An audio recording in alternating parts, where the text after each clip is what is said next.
High guys, welcome to crick chat with Venkatesh. India Afghanistan third and final ODI ఈరోజు చెన్నైలో జరగబోతుంది. Already series గెలిచేశారు India. ఇప్పుడు ఏంటంటే ఎక్స్పెరిమెంటేషన్ చేయడానికి అవకాశం ఉంటుంది. హర్షిత్ రాణా ఆల్రెడీ టీంలోకి యాడ్ చేశారు. Is fully fit now. So Harshit రాణాకి రాబోయే T20 మ్యాచెస్లో అతను టీంలో ఉన్నాడు కాబట్టి అతనికి ఒక ఛాన్స్ ఇస్తారు ఈ ఫార్మాట్లో కూడా. Is all format player.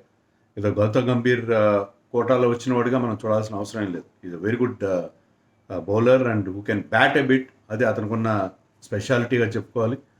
And he has got pace, ఆ వేరియేషన్స్ అన్నీ ఉన్నాయి. సో అన్ని ఫార్మాట్స్ మనకు వచ్చే బౌలర్, దాంట్లో ఎలాంటి సందేహం లేదు. అతను ఏదో ప్రమోట్ చేస్తున్నట్టుగా మనం భావించాల్సిన అవసరం ఏమాత్రం లేదు.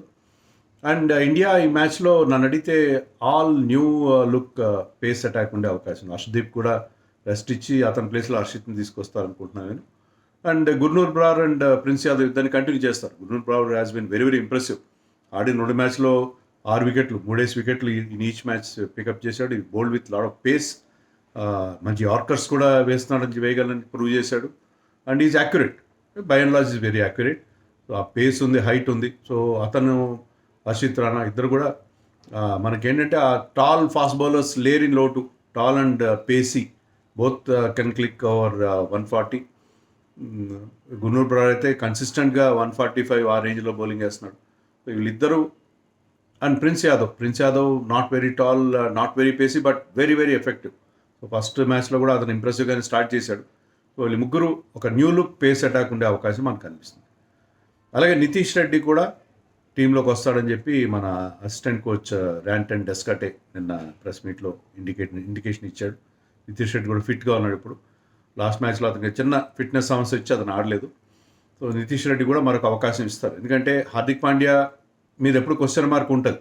హార్దిక్ పాండ్యా ఉన్నా కూడా టీంలో, మన వన్డే టీంలో హార్దిక్ పాండ్యా ఉన్నా కూడా they are looking at Nitish Reddy as, అంటే హార్దిక్ పాండ్యా 10 ఓవర్లు వేయగలుగుతాడా, 10 ఓవర్లు 10 ఓవర్స్ కోట.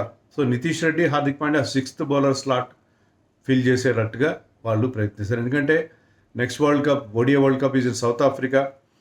అక్కడ జరగబోతుంది కాబట్టి అక్కడ మీకు యూ నీడ్ అట్లీస్ట్ 4 పేసర్స్. ఒక స్పెషలిస్ట్ స్పిన్నర్ ఉంటే సరిపోతుంది అక్కడ కండిషన్స్లో. అందుకని ఆ 4th స్లాట్లో ఇద్దరు ఆల్రౌండర్స్ని వినియోగించాలని చెప్పి ఇండియా ఒక థాట్తో ఉంది టీమిండియా మేనేజ్మెంట్. సో ఆ నేపథ్యంలో నితీష్ రెడ్డి కూడా ఛాన్స్ ఇస్తారు. నితీష్ రెడ్డి ఛాన్స్ ఇస్తారంటే ఇప్పుడు నితీష్ రెడ్డిని ఆడిస్తే మరి ఎవరిని డ్రాప్ చేయాలి? ఎందుకంటే మీకు బ్యాటింగ్లో హర్షిత్ రాణా, ప్రిన్స్ యాదవ్ అండ్ గుర్నూర్ బ్రార్ ఉండగా, ప్లస్ కుల్దీప్ యాదవ్ని మరొక స్పిన్నర్ని హర్ష్ దుబేని ఆడించాలి. కుల్దీప్ నన్ను అడిగితే వాషింగ్టన్ సుందర్ని పక్కన పెట్టి హర్ష్ దుబేని ఆడించాలి ఈ మ్యాచ్లో. ఎందుకంటే వాషింగ్టన్ సుందర్ ఈ ఫార్మాట్లో ఏం చేస్తున్నాడని, అతను లేట్ బ్యాటింగ్ వచ్చి అతను లాస్ట్లో ఫినిషింగ్ ఇవ్వలేకపోతున్నాడు. బౌలింగ్లో కూడా bowling is not very top class in this format at least. అలాంటప్పుడు అతని బదులు Harsh Dubey also can bat. Harsh Dubey, Harshit Rana ఇద్దరు బ్యాటింగ్ చేయగలరు కాబట్టి వాళ్ళు టైల్ ఏం లాగ్ అయినట్టు కాదు. So Harsh Dubey 7 and Harshit Rana 8, that is fine. దానికి ప్రాబ్లం ఏం లేదు. మన బ్యాటింగ్లో డెప్త్ ఉండనే ఉంటుంది. సో అందుకని నేను అనుకోవడం హర్ష్ దుబేని ఆడించి వాషింగ్టన్ పక్కన పెట్టాలి. కుల్దీప్ని పక్కన పెట్టడం కరెక్ట్ కాదు. కుల్దీప్ లాస్ట్ మ్యాచ్లో ఈ బోల్డ్ వికెట్స్ రాలేదు. అతనికి కాన్ఫిడెన్స్ ఇవ్వాలంటే అతను మరిన్ని మ్యాచ్లు ఇవ్వాలి, మరింత వికెట్లు తీసుకునేలా చేయాలి. సో నన్ను అడిగితే వాషింగ్టన్ని పక్కన పెడితే కరెక్ట్గా ఉంటుందని అనుకుంటున్నాను. మనకు తెలియదు మరి టీమ్ మేనేజ్మెంట్ ఏ విధంగా థింక్ చేస్తుందో మనకు తెలియదు. అలాగే మీకు నితీష్ని ఆడించాలంటే either Shreyas Iyer or Rahul has to sit out. రాహుల్ని మనం పెద్దగా టెస్ట్ చేయాల్సిన అవసరం లేదు. ఈరోజు first choice keeper batsmen, batting at number 5. వన్డేస్లో అతనికి తిరుగు లేదు, టెస్ట్ మ్యాచ్లో, వన్డేల్లో. మరి రాహుల్ని అంటే ఒక మ్యాచ్లో అన్బీటన్ 30 చేశాడు, మంచి ఫినిష్ ఇచ్చాడు. మరొక మ్యాచ్లో డక్అవుట్ అయ్యాడు. కానీ అతను కొత్తగా మనం చూసేదే ఉంది రాహుల్ని పక్కన పెట్టి. శ్రేయస్ అయ్యర్ పెద్దగా రన్స్ చేయలేదు 2 మ్యాచ్లో. T20 సిరీస్ రాబోతుంది, అతనికి ఛాన్స్ ఇచ్చి రాహుల్ని పక్కన పెడతారేమో, ఇషాన్ కిషన్ కీపింగ్ చేస్తాడని చెప్పి మనం అనుకోవచ్చు. కానీ ఇషాన్ కిషన్ రావడం వల్ల రాహుల్ ఏమన్నా ఇన్సెక్యూర్ ఫీల్ అవుతాడా? రాహుల్ ఎప్పుడు కూడా short on confidence. So Ishan Kishan T20స్లో ఎంట్రీ ఇచ్చాడు, బ్రహ్మాండంగా సక్సెస్ అయ్యాడు అక్కడ. మళ్ళీ వన్డేస్లో కంబ్యాక్ అయ్యి, వన్డేస్లో ఒకప్పుడు డబుల్ సెంచరీ చేసిన ప్లేయర్ అతను వస్తూనే మళ్ళీ లాస్ట్ మ్యాచ్లో ఒక 100 కొట్టాడు. అది కూడా చాలా ఇంప్రెసివ్ 100.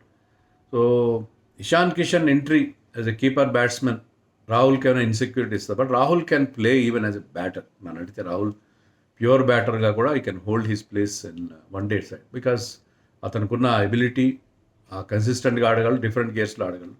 సో అతను ఇన్సెక్యూర్గా ఫీల్ అవ్వాల్సిన అవసరం లేదు. నన్ను అడిగితే రాహుల్ని డ్రాప్ చేస్తారు. ఇషాన్ కిషన్ని లాస్ట్ మ్యాచ్లో సెంచరీ చేసిన బ్యాట్స్మెన్ని, ఫామ్లో ఉన్న బ్యాట్స్మెన్ ఎందుకు పక్కన పెడతారు? సో కొంచెం కష్టం కాదు. ఎక్స్పెరిమెంట్స్ చేస్తామని చెప్పి మన అసిస్టెంట్ కోచ్ డెస్కట్ చెప్తున్నాడు కాబట్టి ఐ థింక్ కొంతమందికి రెస్ట్ ఇవ్వాలి తప్పదేమో. ఒక టాక్ నడుస్తూ ఉంది సోషల్ మీడియాలో మనం నమ్మలేం కదా. ఇదే ఆఖరి వన్ డే రోహిత్ శర్మకి నాకు చాలామంది షేర్ కూడా చేశారు. బట్ అవి పెద్ద రెప్యూటెడ్ అండ్ రిలయబుల్ వెబ్సైట్స్ కాదు ఆ మాట చెప్తున్నది. రోహిత్కి ఇది ఆల్రెడీ టీమ్ మేనేజ్మెంట్ చెప్పారు, ఇదే నీ ఆఖరి వన్ డే అని, నీకు వరల్డ్ కప్కి నేను కన్సిడర్ చేయట్లేదని చెప్పి. So Rohit will be playing his last ODI అని చెప్పి టాక్ వచ్చింది. I don't believe it at all. Rohit has not done anything wrong. ఏం తప్పు చేసి లాస్ట్ మ్యాచ్లో కూడా స్కోర్డ్ వెరీ గుడ్ 48. లాస్ట్ మ్యాచ్లో బాధ ఇక్కడ అనిపించిందంటే Rohit was banished to the boundary, third man బౌండరీలో అక్కడ కనిపించాడు. రోహిత్ ఎప్పుడు కూడా ఇన్నర్ సర్కిల్లో ఫీల్డింగ్ చేస్తాడు, చాలా ఎఫెక్టివ్గా ఫీల్డింగ్ చేస్తాడు, మంచి క్యాచ్లు పడతాడు. Rohit is not a Virat Kohli because is very quick and ఈ కెన్ త్రో మంచి రాకెట్ ముందు అతన్ని చాలా సందర్భాల్లో మనం బౌండరీ లైన్ చూస్తాం. But Rohit is specialist fielder in the Enfield. So అక్కడ ఉండకుండా మరి అతన్ని వెనక్కి పంపించడం నాకైతే నచ్చలేదు. మంచి క్యాచ్ కూడా పట్టాడు అక్కడ. బట్ రోహిత్ని sending him to the boundary line, banishing him to the boundary line, అవుట్ఫీల్డ్కి పంపించడం నాకైతే ఏ మాత్రం నచ్చలేదు. Respect him, is our captain, నిన్న captain. I didn't like it at all. నాకు ఎందుకో చాలా గుచ్చుకుంది. కామెంటేటర్స్ వర్ నేను దాని గురించి ఐ వాంటెడ్ ట్వీట్ పెడదాం అనుకున్నాను, కాంట్రవర్షియల్ పెట్టలేదు. ఈ లోపల మైకేల్ క్లార్క్ అండ్ మన ఇండియన్ కామెంటేటర్స్ మురళీ కార్తిక్ అనుకుంటా, they were also discussing and they were also joking about it. You are not the captain now, you have to field anyway. అది నాకు జోక్గా కూడా భావించడం నచ్చలేదు. సో ఎందుకనో అంటే ఒక దగ్గర ఫీల్డ్ చేయాలి, ఎవరికి ఫీల్డింగ్ ప్లేస్లో ఖచ్చితంగా చేయాలని కొన్ని సందర్భాలు చేయాల్సి ఉంటుంది. బట్ ఎందుకనో నాకు అది I could not digest that. మరి మీరేమనుకున్నా తెలీదు, నాకైతే డైజెస్ట్ చేసుకోలేకపోయాను. ఎనీవే, సో అది మన 11 సంబంధించి విషయం. ఆఫ్ఘనిస్తాన్ బౌలింగ్ లాస్ట్ మ్యాచ్లో చాలా వీక్ అనిపించింది. ఎందుకంటే ఎప్పుడైతే అజ్మత్ ఉమర్జాయ్ లేడు, నబీ లేకపోయేసరికి బౌలింగ్ టీం చాలా వీక్గా అనిపించింది లాస్ట్ మ్యాచ్లో. బట్ వాళ్ళిద్దరు కనుక రిటర్న్ అయితే వాళ్ళ టీం స్ట్రాంగ్ అయ్యే అవకాశం ఉంది, బౌలింగ్లో కానీ జనరల్ బ్యాటింగ్లో కూడా. ఎందుకంటే ఇద్దరు కూడా ఆల్రౌండర్స్. సో వాళ్ళిద్దరు వస్తే వాళ్ళ టీం ఏమైనా మనకి ఫైట్ ఇచ్చే అవకాశం ఉంటుంది. అదర్వైజ్ ఫస్ట్ 2 మ్యాచెస్లో వాళ్ళు మనకి అనుకున్నంత ఫైట్ ఇవ్వలేకపోయారు. ఈ ఫార్మాట్లో they are very good actually, but ఎందుకని ఇవ్వలేదు. But Rashid Khan bowled well, Kharote bowled well, Ghazanfar కూడా బాగానే వేసాడు బౌలింగ్. మా స్పిన్నర్స్ స్టిల్ ఒక థ్రెట్గానే ఉంటారు. ఇక్కడ పిచ్ ఏంటంటే రెడ్ సాయిల్ పిచ్, బౌన్స్ ఉంటుంది, ఫాస్ట్ బౌలర్స్ ఎంజాయ్ చేస్తారు ఆ బౌన్స్ చూడాలి. మరి బ్యాటింగ్ ఫ్రెండ్లీ ఉంటున్నాయి ఇటీవల కాలం. ఈ సిరీస్ అన్ని బ్యాటింగ్ ఫ్రెండ్లీ అని కనిపించినాయి. ఇది కూడా బ్యాటింగ్ ఫ్రెండ్లీ పిచ్గానే ఉండదు. చెన్నై ఒకప్పుడు చెన్నై కాదు కదా, వేడి బాగా ఉంటుంది చెన్నైలో. 2 రోజుల క్రితం వర్షం పడిందంట, కానీ ఇప్పుడు డ్రై వెదరే ఉంది, చాలా వేడిగా ఉంటుంది. లాస్ట్ మ్యాచ్లో W V Raman was in the commentary. Raman is from Chennai. అతను ఏం చెప్పాడంటే లక్నోలో చాలా వేడిగా ఉంది, బట్ చెన్నైలో అంతకంటే వేడిగా ఉండే అవకాశం ఉంటుంది. సో లక్నోని మించిపోతే చెన్నైలో హ్యూమిడిటీ ఫ్యాక్టర్ కూడా చెమటలు కారుతాయి. సో ఎవరైతే ఫస్ట్ బ్యాటింగ్ చేస్తారో వాళ్ళు they are lucky lot. Toss గెలిచిన టీము కండిషన్స్ ఎలా ఉన్నా సరే మీ ఫీల్డర్స్ హెల్త్ దృష్టిలో పెట్టుకుని better to bat first. Toss గెలిచిన టీం లాస్ట్ టైం లక్నోలో ఆఫ్ఘనిస్తాన్ చేసిన తప్పది. సార్ అలాంటి తప్పు చేయరు. టాస్ గెలిచిన టీం ఏదైనా కూడా ముందు బ్యాటింగ్ చేస్తుందని నేను అనుకుంటున్నాను. సో కొత్త వాళ్ళకి హర్ష్ దుబే కూడా ఛాన్స్ ఇవ్వాలి. హర్ష్ దుబే, హర్షిత్ రాణా, నితీష్ రెడ్డి, ప్రిన్స్ యాదవ్, గున్నూర్ బరార్, యశస్వి జైస్వాల్ కూడా మళ్ళీ ఒక ఛాన్స్ ఇస్తారు. లాస్ట్ మ్యాచ్లో అంతకుముందు ఒక సెంచరీ కూడా చేసాడు ఫార్మాట్లో. Having good average, but only played 5 ODIs so far. So Yashasvi Jaiswal కూడా మరొక మంచి అవకాశం. సో యంగ్స్టర్స్ విషయంలో మన ఫోకస్ ఉంటుంది. Series already in our kitty. Let us have a good game today.